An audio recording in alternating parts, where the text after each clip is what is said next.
الدجاج ملح، راح اعوفه شويونه بعدين اخبه.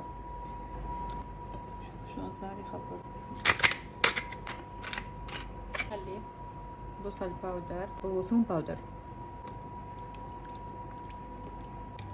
هذا الدجاج اللي نقعناه بالكريمه من قبل بيوم، تقدرون تنقعوه قبل ساعتين او 3 هم طيب.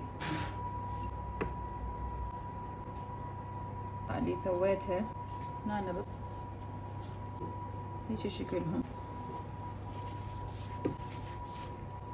شلون تطلع لكم. شوفوا. او حركة ثانية ممكن تسوون هيك.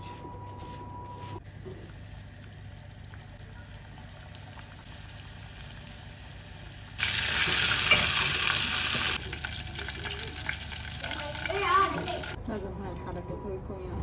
شلون طلع مقرمش يخبط.